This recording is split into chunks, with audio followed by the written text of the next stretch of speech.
what has happened in the last 2 days. One of them was the American tankers, oil tanker, tried to, you know, to pass through the Strait of Hormuz, which Iran hit.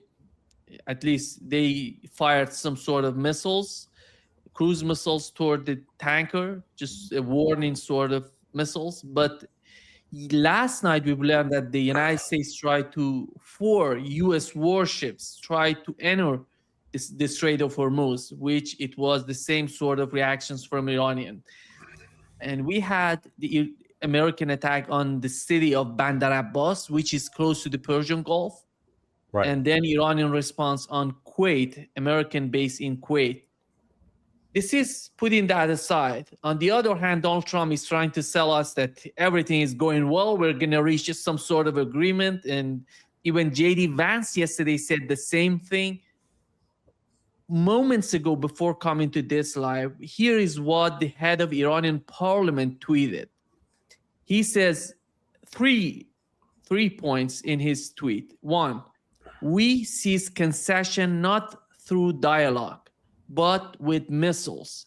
In negotiations, we merely make them understood, make them understand. Right. We have no trust in guarantees or words. Only actions are the measure. No actions will be taken before the other side acts. The winner of any agreement is the one who is better prepared for war, for the day after. Here is what it. Do you feel any sort of negotiations or talk or peace happening? You're understanding. Yeah. No. The United States is strangely silent right now, and let's put it into time frame. I judge it in like 12 hours ago, so it's 10 p.m. at night. That is early morning Iran time, and there was no action. 24 hours before that is what you just described, where the 4 ships tried to go through the strait, and Iran stopped them. We don't know if they fired missiles directly at the ships but it stopped it. And in response to that, the United States attacked. They launched some bombs, but apparently they didn't hit anything important. However, Iran fired a missile as a warning shot at the airbase in Kuwait, from where those flights, these combat air patrols, had originated. Then 24 hours before that, there had been a similar ship tried to sneak through. Iran stopped it. That one, the United States killed 4 sailors in small boats. So they hit Iranian targets. So as we look at this progression, on day 1, it was very aggressive. They hit and killed Iranians. Day 2, they fired shots, but they didn't kill Iranians. And now in the last 12 hours, they haven't responded at all, the United States. So that tells me that there's something going on, that Iran has delivered a message to the United States. And I think the combination of that missile that was fired at Kuwait, because they put the U.S. on notice, we're going to destroy this airbase if you keep this up. We're not going to break the ceasefire, but if you continue to attack and provoke, we're going to take out that airbase. And as a consequence of that, right now we've seen at least, I don't know if it's permanent or at least a temporary standing down of U.S. aggressive missions against Iran. Iran's positions have been very, very clear, and they were contradicted yesterday by what Donald Trump said. Iran wants immediate sanction relief, and they want their assets unfrozen. Trump yesterday said, no, there's not going to be any immediate sanctions release, and we're not unfreezing a single thing. Iran's going to maintain control of the Strait of Hormuz. Trump says, no, they're not. So despite claiming, oh, yeah, man, we're really near an agreement, if what Trump is saying reflects the U.S. position, they're nowhere near at all. But the United States keeps coming back to the nuclear issue. Iran has said that's for discussion later. That's not for discussion now. The now issue is get the sanction relief, return the frozen assets. We'll maintain control of the Strait of Hormuz, and this war against the Palestinians and Lebanese has got to stop now. Carl. Well, I think Larry has described it pretty well. I would add that his last point, which I think is adamant with the Iranians, ain't going to happen.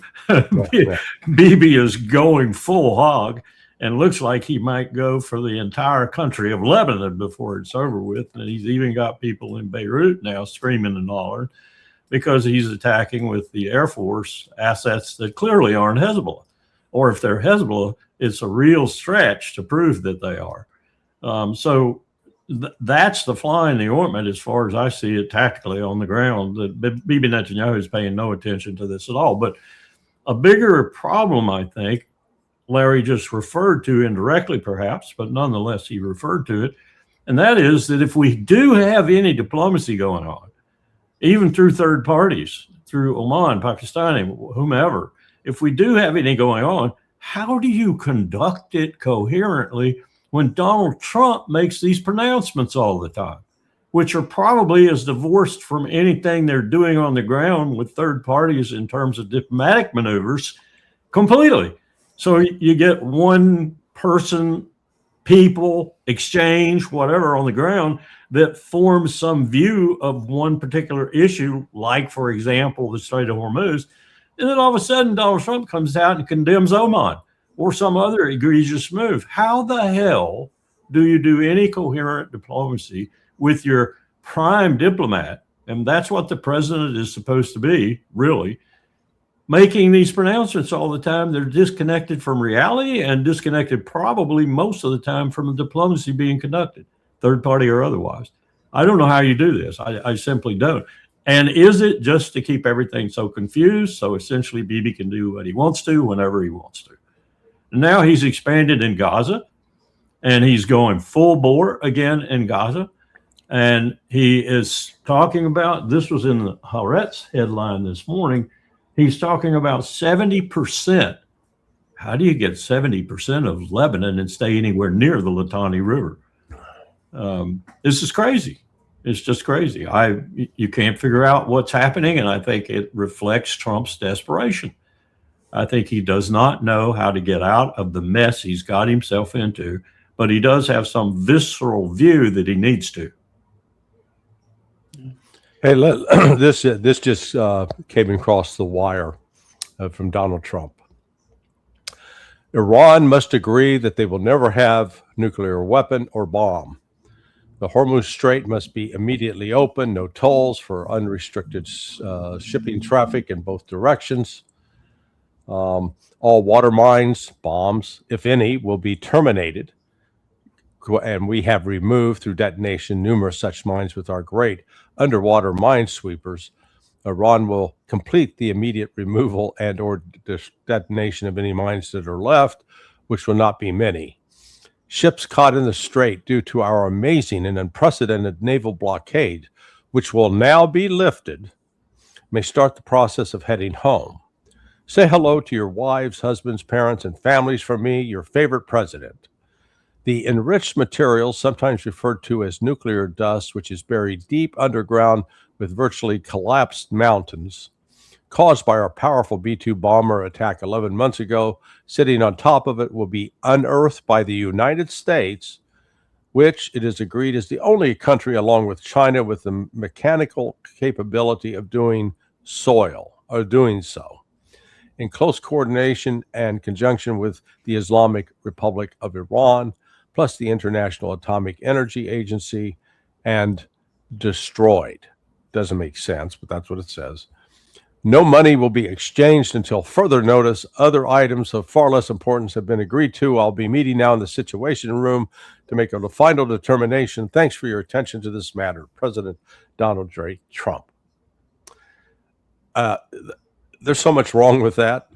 You know, And who wrote it for him? I mean, well, yeah. a hodgepodge of Defense Department, State Department, and Trump's lackeys. I mean, who wrote that crap for him? Stephen Miller. I don't know if that's Miller. There's this one woman, young woman. She's in her 20s. I wouldn't be surprised if she's writing. You know, she's being told what to write. She writes it. And with the mines as an example, the United States hasn't exploded a bunch of them. Number one, but by the Department of Defense's own estimate, it's going to take 6 months to clean the mines up. 6 months, okay? So, and that's assuming that there's no threat from Iran.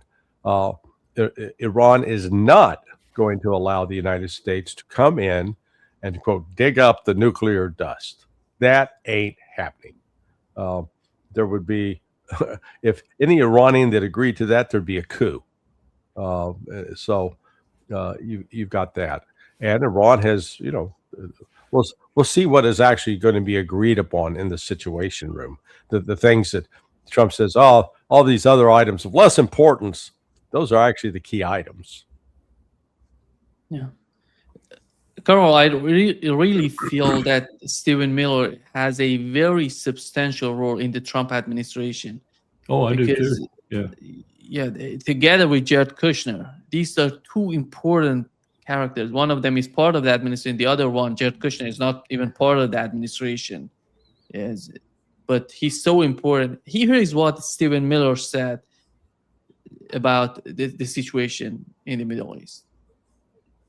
When did he say this? President Trump is the one who's going to make that decision, and President Trump alone. He's directly, personally involved in the negotiations, making sure that the results are up to his standards. As you've outlined, Iran has made significant material and dramatic concessions to the United States that would have been impossible only a short time ago because of the military battlefield defeat that they have suffered and the embargo continuing to choke the life out of their economy. But let's understand something else. It's very important to baseline this all on where we are today versus where we started. When Obama signed the Iran nuclear deal, the so-called JCPOA, Iran was on a guaranteed path to a nuclear weapon, to being the dominant power in the region, to being the richest and most militarily threatening nation in the entire Middle East, with the ability to launch ballistic and ultimately nuclear weapons to Europe and eventually the United States. Now, because of President Trump, their economy has been dismantled. Their nuclear program under Operation Midnight Hammer has been obliterated. Their entire defense industrial base has been eradicated. Their navy's at the bottom of the sea. Their air force at the bottom of the sea. Their entire leadership class has been decapitated. It is the most complete, thorough, total military thrashing in the history of armed conflict. 4 weeks and a country decimated to that degree, to that extent, and now here we are at the end of that with Iran putting on the table a complete reopening of the Strait, as has been discussed, and many other concessions that are going to be unveiled in the time to come. But again, there's no deal until there's a deal. Nothing's final till it's final, and President Trump's been clear that he reserves the option now or at any time in the future to do whatever is necessary to defend and protect America's national security. Let me make a couple of administrative comments before we go into the real meat of it. Look under his name. It says Deputy Chief of Staff for Policy. I've been very close to 4 presidential administrations, intimately so with 2. Never in the history of presidential administrations has a deputy, mind you, chief of staff, had such power as he just intimated and had such a position to articulate the lies written for him by Israel that he just articulated. And how do I know that Israel wrote most of that? Because it's been coming out in Haaretz and little pieces from Bibi and others for about a week or 2 already. Stephen Miller is an agent working in the White House for Bibi Netanyahu. Of course, we've all known that all along. But to have this prominence when he gets it in his mind to come out and speak like he did there is a bastardization of everything the system stands for, particularly in the White House. The deputy chiefs of staff are supposed to manage the cabinet level and other equivalent agencies within the government. One of them manages half, maybe it includes state, treasury, and a couple of others. The other one manages the other half. That's not what they're doing. They're letting him be a spokesperson for Bibi Netanyahu from the podium of the president of the United States. And most of what he said there was propaganda, and very difficult to determine if any of it is true, but pretty well determined that a lot of it was false. So why is he occupying this position that the president himself, or the chief of staff, if he empowers her to be so, ought to be articulating? I would say it shouldn't be any of the administration of the chiefs of staff, deputies or primaries. It should be the Secretary of State, the Secretary of War, if he could speak intelligibly, or someone else empowered in the mainstream of the cabinet to speak. Why is he speaking? That's the big administrative question. Why is he speaking as if he were the president of the United States, and in real terms, more articulately, but lying much the way the president does? This is a mystery to me. Administratively, this is a mystery. What are they doing? Yeah. Larry, the last sentence he said, I think is so important for Iranians. He said, it doesn't matter what they get by these talks and negotiation, we could so-called negotiations, all options are on the table. It means that the United States can decide to attack Iran over and over. It depends on the decision on the part of the president of the United States. This is the whole concept of this. This is the whole problem with the Iranians right now. They're talking about what is the main point of talking with the United States if we finally get to the battlefield. So let's do it on the battlefield. What is the point of talking with Americans? When it comes to the nuclear program, they're basically talking about there is no point on that.